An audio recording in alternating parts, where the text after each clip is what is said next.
നമ്മുടെ മുത്തിൻ്റെ അടുത്ത് ഞാൻ ഇങ്ങനെ ഇരിക്കും. എൻ്റെ മുത്തിൻ്റെ അടുത്ത് ഞാൻ ഇങ്ങനെ ഇരിക്കും. പറ മുത്തേ, എന്താ വിശേഷം? എന്തുണ്ട്? സുഖമല്ലേ? സുഖമായിരിക്കുന്നു. അപ്പൊ നമ്മൾ ഇവിടെ വന്നിട്ട് എല്ലാവരും ഒന്ന് കാണുന്നു, വോട്ട് ചെയ്യുന്നു, അല്ലേ? പറയൂ, അമ്മയിലേക്ക്, നമ്മുടെ തറവാട്ടിലേക്ക് വന്നേക്കുവാണ്. അതെ അതെ, എന്താ ഈ പറഞ്ഞ പോലെ തന്നെ എല്ലാവരെയും ഒരുമിച്ചൊന്ന് കാണാനുള്ള ഒരു അവസരം, പിന്നെ നമ്മൾ ഇവിടൊക്കെ തന്നെ ഉണ്ടെന്ന് എല്ലാവരെയും ഒന്ന് ബോധ്യപ്പെടുത്താനുള്ള ഒരു അവസരം, അതൊരു പോയിന്റ് ആട്ടോ. പിന്നെ ഈ പറഞ്ഞ പോലെ തന്നെ ജനാധിപത്യപരമായ രീതിയിൽ വോട്ട് ചെയ്യാനും അതും ചെയ്യണ്ടേ. അപ്പോൾ അതിനും കൂടെ വേണ്ടി വളരെ സന്തോഷത്തോടെ വന്നതാണ്. അപ്പോൾ നമുക്ക് കൗണ്ടറിൽ പോയി രജിസ്ട്രേഷൻ ചെയ്യുക, വോട്ട് ചെയ്യാം. പടത്തിന്റെ കാര്യം പറയണ്ട, അതും കൂടെ ഞാൻ ഇടയ്ക്ക് ഒരു പ്രൊമോഷൻ 916 കുഞ്ഞൂട്ടൻ ഒരു പ്രൊമോഷൻ. അതെ അതെ, അതാണ് അടുത്ത പടം മെയിൻ റോഡ് ചെയ്യുന്നത്. മിക്കവാറും അടുത്ത മാസം ലാസ്റ്റോടുകൂടി റിലീസ് ചെയ്യും. ഓഗസ്റ്റ് ലാസ്റ്റാണ് പ്ലാൻ ചെയ്യുന്നത്. എൻ്റെ വിശദമായിട്ട് കുറച്ച് നമ്മൾ പറയുന്നതായിരിക്കും പിന്നീട്. താങ്ക് യു കേട്ടോ. അപ്പം നമ്മുടെ ഈ പ്രിയ താരങ്ങളുടെ അടുത്തേക്ക് നമ്മൾ പോയിക്കൊണ്ടിരിക്കുകയല്ല. എന്തായാലും നമ്മൾ വീണ്ടും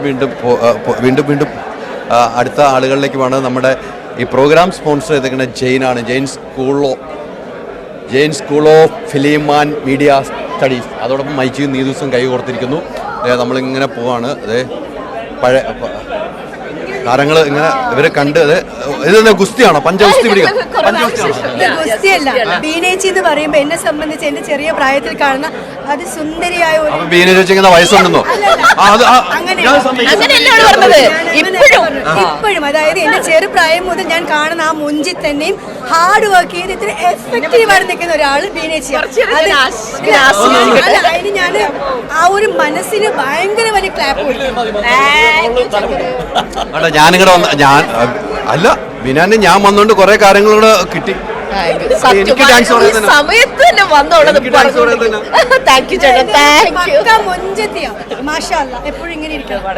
അങ്ങനെയാണ് പോട്ടെ, അങ്ങനെയാണ്. നമ്മളൊക്കെ സിനിമ കണ്ട് വളർന്നവരാ ഞാനൊക്കെ.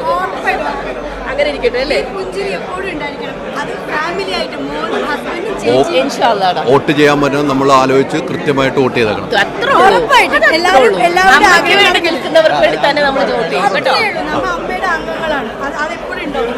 തീർച്ചയായിട്ടും നമ്മളിത് എങ്ങനെ പോകണത്. ഞാൻ നേരത്തെ വന്നപ്പോൾ ഞാൻ റോണീനെ കണ്ടില്ല. എവിടെ റോണി മത്സരിക്കുന്നുണ്ട്, മനസ്സിലായല്ലോ അല്ലേ? മത്സരിക്കുന്നുണ്ട്, മിടുക്കനാണ്. എന്താ വെച്ചാൽ നമ്മളൊരു സംഗതി ഏൽപ്പിച്ചു കഴിഞ്ഞാൽ അത് കറക്റ്റ് ചെയ്യും എന്നുള്ള കാര്യം ഉറപ്പാണ്. എന്റെ മുമ്പ് വെച്ച് പറയരുത്. എനിക്ക് വോട്ട് തരാന്ന് പറഞ്ഞിട്ട് ഇപ്പൊ ഇവനെ വിളിച്ചു നിർത്തിയിട്ട് ഇത് പെട്ടെന്ന് 11 പേരുണ്ട് ഇങ്ങനെ മനസ്സിലാണ്. അവിടെ ക്യാമറ വെച്ചിട്ടുണ്ട്. ഒരു കാര്യം മനസ്സിലാക്കണം, സുരാജ് വിളിച്ചാലും വിളിച്ചില്ലെങ്കിലും സുരാജിന് ചെയ്യുന്ന അറിയാലോ ഞാൻ. പിന്നെന്താണ് അതുപോലെ തന്നെ ഇവിടെ 11 പേർക്ക് വോട്ട് ചെയ്യാം. 12 ഇട്ട് അസാധുവാക്കാം. ഒന്നും ചെയ്യാൻ പറ്റില്ലെങ്കിൽ വോട്ടെങ്കിലും ചെയ്യണം. റെഡി? ഓക്കെ അല്ലേ? എല്ലാം ഓക്കെയാണ്. എല്ലാം അങ്ങനെ നമ്മളിങ്ങനെ ഓരോരുത്തരടുത്ത് പോയിക്കൊണ്ടിരിക്കുകയാണ്. കുറെ നാളെ ശേഷം എല്ലാവരും കാണുന്നുണ്ടല്ലോ. വന്നു കഴിഞ്ഞാല് നല്ലതാണ്, നമുക്ക് ചെയ്യും. ഞങ്ങൾ ചെയ്യുന്ന കാര്യം ഉറപ്പാണ്. ഒരു മാറ്റം വേണം. തീർച്ചയായിട്ടും എല്ലാവരും വരണമെന്ന് തന്നെ നമുക്ക് നോക്കാം. കൗണ്ടിങ് കഴിഞ്ഞിട്ട് നമ്മളോട് നിൽക്കും. ഓക്കെ, അപ്പം ഇങ്ങനെ ആളുകൾ വന്ന് പോയി നിൽക്കുന്നു. ഗംഭീരമായിട്ട് കാര്യങ്ങൾ പോകുന്നു. സുരാജ്, ഏറ്റവും വലിയ സന്തോഷം വൻഭൂരിപക്ഷത്തോടു കൂടി ഞാൻ തിരഞ്ഞെടുക്കപ്പെട്ടു എന്നുള്ളതാണ്. അമ്മയുടെ എല്ലാ മെമ്പർമാരെയും ഞാൻ നന്ദിയോടെ ഓർക്കുന്നു. എല്ലാവർക്കും നന്ദി. പൊളിച്ചോട്ടെ. ഇനി വൈകുന്നേരം എടുക്കാൻ പറ്റിയില്ലെങ്കിൽ ആദ്യം ഇത് ടെലികാസ്റ്റ് ചെയ്തോ. അത് ഗംഭീരമായി പൊളിയായിട്ടുണ്ട്. അത് ഇനി ഇപ്പൊ സുരാജ് പറഞ്ഞ കാര്യങ്ങളല്ലേ? സുരാജ് പറഞ്ഞൊരു കാര്യമുണ്ട്. ഞാൻ ഗംഭീര ഭൂരിപക്ഷത്തിൽ വിജയിച്ചിരിക്കുന്നു, എല്ലാവർക്കും വോട്ട് ചെയ്ത് എല്ലാവർക്കും നന്ദി എന്നായി പഠിച്ചത്. എനിക്ക് അത്ര വിശ്വാസം.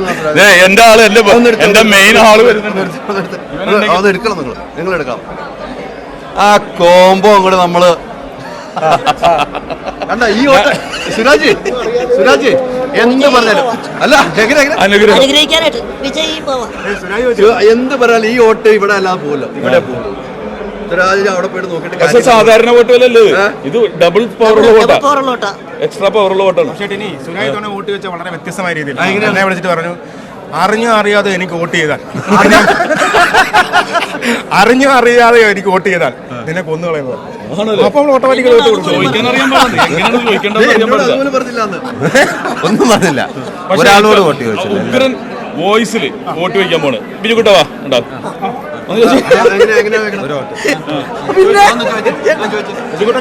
എനിക്ക് സുരാജിന് വേണ്ടി വോട്ട്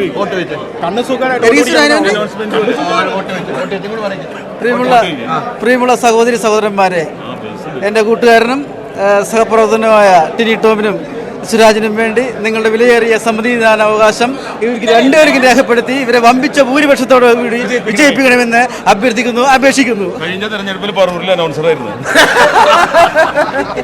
പിഷാരടി സ്ഥാനാർത്ഥി വന്നു. പിഷാരടി വന്നത് ഇതൊക്കെ എവിടെയാണ് നിങ്ങൾ വോട്ട് ചോദിക്കാതെ ഇവിടെ മാറി നടക്കണോ? എല്ലാവരോടും വോട്ട് ചോദിച്ചിട്ടുണ്ട്. എല്ലാവരും വോട്ട് ചെയ്യുകയും ചെയ്യും. ഒരു മികച്ച ഭരണസമിതി തന്നെയായിരിക്കും ഇത്തവണ വരാൻ പോകുന്നത്. പൊളിക്കും. പിഷാരടി ആരോടൊക്കെ വോട്ട് ചോദിച്ചു? എന്തൊക്കെ പറഞ്ഞു വോട്ട് ചോദിച്ചില്ല? ഇല്ല, ഞാൻ കുറച്ച് പേരോട് ചോദിച്ചുള്ളൂ. എല്ലാവർക്കും അങ്ങോട്ടും ഇങ്ങോട്ടും അറിയാമല്ലോ. അവർ ഓൾറെഡി തീരുമാനം എടുത്തിട്ടുണ്ടാവും. ചോദിച്ചില്ല എന്ന് പറഞ്ഞ് ചെയ്യാതിരിക്കാനുള്ള സാധ്യതകളില്ല. കുറച്ച് പേരല്ലോ, എല്ലാവർക്കും അറിയാം ആരൊക്കെ നിൽക്കുന്നുണ്ട്. ഓൾറെഡി എല്ലാവരും തീരുമാനം എടുത്തിട്ടുണ്ടാവും. വരട്ടെ. അതെ, ഇതിപ്പോ ഇനി എല്ലാരും ഒരു ഫാമിലിക്കകത്ത് ആര് ജയിച്ചാലും തോറ്റാലും ഒന്നുമില്ല. അയ്യോ, അത്രയല്ലേ ഉള്ളൂ. നമ്മൾ ഒരു മണി വോട്ട് ചോദിക്കുന്നു, പിന്നെ നമ്മൾ കെട്ടിപ്പിടിക്കുന്നു. ഇവിടെ എല്ലാവരും പിന്നെ അല്ല, ഇപ്പോഴും ഒക്കെ കെട്ടിപ്പിടിച്ച് തന്നെ നിൽക്കുന്നു. ഇപ്പോഴും ഈ കെട്ടിപ്പിടുത്തത്തിനിടെ ഞാൻ വോട്ട് ചോദിച്ചിട്ടില്ല. ഞങ്ങൾ കെട്ടിപ്പിടിക്കുന്നേ അതിൽ തന്നെ കാര്യങ്ങളുണ്ടെന്ന്. അതെ. അപ്പൊ എന്തായാലും പിഷാരടി എല്ലാ വിജയാശംസകളും നേരുന്നു. പൊളിക്കും. ശരിക്കും എല്ലാരെയും കാണുന്നത് അലി എനിക്ക് വേണ്ടി സംസാരിച്ച കാര്യങ്ങളാണ്.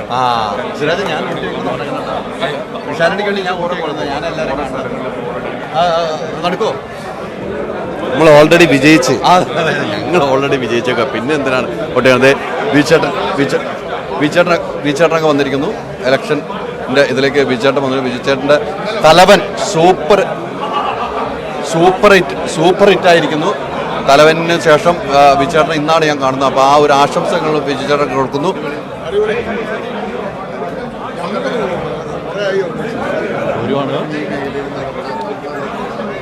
വിജയേട്ടൻ ആദ്യം ആശംസകൾ. തലവൻ സൂപ്പർ ഹിറ്റ്. അത് തന്നെ ഞങ്ങൾ രണ്ടു പറയാം. Super hit. Thank you. ഒന്നും പറയാനല്ലോ. അന്ന് ഇന്റർവ്യൂ കഴിഞ്ഞിട്ട് നിനക്ക് സുഖാണോ? എനിക്ക് സുഖമാണല്ലോ. ഓ, ഓക്കെ, തീർച്ചയായും സൂപ്പർ ഹിറ്റ് കേട്ടോ.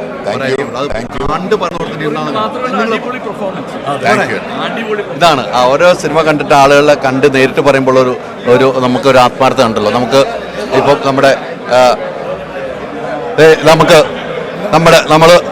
ഞാൻ നേരത്തെ താഴെ വിട്ട് കണ്ടു. അമ്മയിലേക്ക് നമ്മൾ തറവാട്ട് വീട്ടിലേക്ക് വന്നൊരു ഫീൽ അല്ല നമുക്ക്, അല്ലേ? തീർച്ചയായും. പിന്നെ പറയൂ. അത് തന്നെ തറവാട്ട് വീട്ടിലേക്ക് വന്നൊരു ഫീല്. ഞാൻ ഇവിടെ വരെ എത്തിയിട്ടുള്ളൂ. എല്ലാവരും കണ്ട് വർത്താനൊക്കെ പറഞ്ഞ് കെട്ടിപ്പിടിച്ചിട്ട് ഇനി അകത്തോട്ട് പോകാൻ പോകണം. ഇനി ഒരു പ്രധാനപ്പെട്ട കാര്യം അമ്മയിൽ വരുമ്പോൾ എങ്കിലും കാണുക, നമ്മുടെ സിനിമ, ലാലേട്ടൻ്റെ സിനിമ എന്തായി? ഇടയ്ക്ക് ഒരു വാർത്ത ഒന്നില്ല എന്നൊക്കെ പറഞ്ഞു. ഞാൻ പറഞ്ഞു അതൊക്കെ എന്തായാലും ഉണ്ടാവും. അതിനെപ്പറ്റി നമുക്ക് ആധികാരികമായിട്ട് പറയാം. വേറൊരു അവസരത്തിൽ ഞാൻ പറഞ്ഞോളാം. ഓക്കെ അല്ലേ? ഓക്കെ.